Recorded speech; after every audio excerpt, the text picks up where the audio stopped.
Hello, I am Dr. Pulkit Nandwani, consultant gynecologist and laparoscopic surgeon practicing in Rohini, Delhi.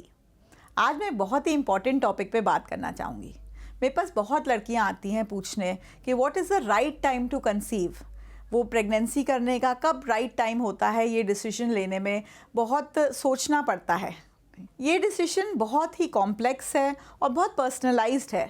कोई किसी के लिए और नहीं बता सकता, but definitely medical point of view से मैं कुछ पॉइंट्स देना चाहूँगी जो शायद ये डिसीजन लेने में आपकी थोड़ी सी हेल्प होए।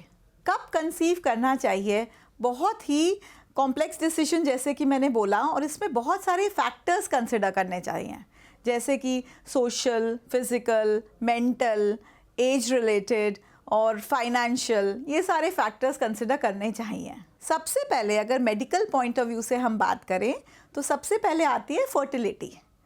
एज इसमें बहुत अच्छा रोल प्ले करता है। एज जैसे कि मतलब early 20s and early 30s में एज के रिलेटेड फर्टिलिटी ज़्यादा होती है, तो कंसीव करना भी इजी हो जाता है इसलिए, और प्रेगनेंसी भी ज़्यादातर अनकॉम्प्लिकेटेड तरीके से निकल जाती है, तो डेफिनेटली एज रोल प्ले करता है। बट क्या सिर्फ एज ही क्राइटेरिया होना चाहिए? बिल्कुल भी नहीं। अगर आप फिज़िकली अच्छी हेल्थ में नहीं हैं तो सबसे ज़्यादा ज़रूरी है कि पहले आप अपनी हेल्थ पे ध्यान दें। अगर कोई मेडिकल कंडीशंस चल रही है जैसे कि पॉलीसिस्टिक ओवेरियन डिजीज़, एंडोमेट्रियोसिस या और कोई मेडिकल प्रॉब्लम्स, बीपी, डायबिटीज़, इसको हमें कंट्रोल करना चाहिए, अपनी हेल्थ को अच्छा करना चाहिए और उसके बाद प्रेगनेंसी का डिसीजन लेना चाहिए। फिज़िकल के अलावा मेंटल और इमोशनल हेल्थ भी बहुत ज़्यादा ज़रूरी है। डेफिनेटली प्रेगनेंसी, चाइल्ड बर्थ और फिर एक पेरेंटिंग काफ़ी जॉय लाता है एक लेडी की लाइफ में, बट जॉय के साथ साथ बहुत ज़्यादा रिस्पॉन्सिबिलिटीज़ भी बढ़ती हैं।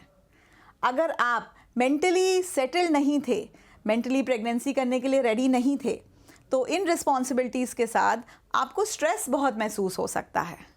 प्रेगनेंसी की छोटी मोटी कॉम्प्लिकेशंस चलती ही रहती है प्रेगनेंसी में।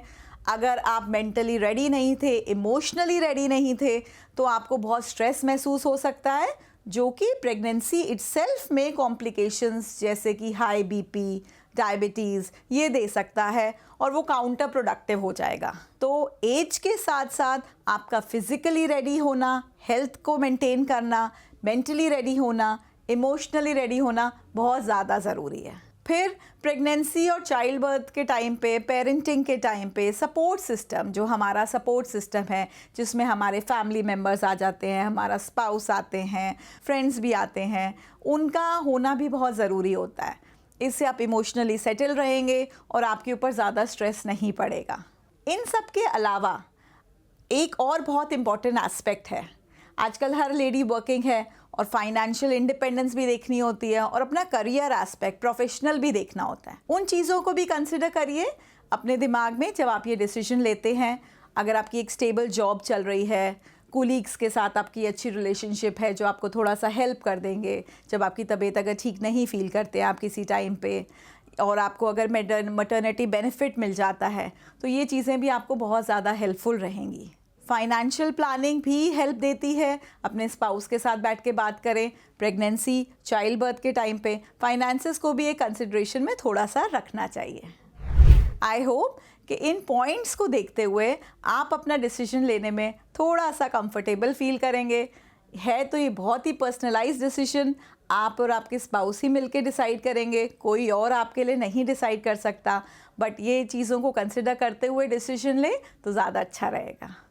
आई होप कि नॉलेज आपके लिए थोड़ी यूज़फुल रही होगी, और प्लीज़ मैं चाहूँगी कि आपकी कोई भी क्वेरीज़ हैं, डाउट्स हैं, तो आप कमेंट सेक्शन में ज़रूर से लिखिए और मैं कोशिश करूँगी कि उनको सॉल्व कर सकूँ। Thank you.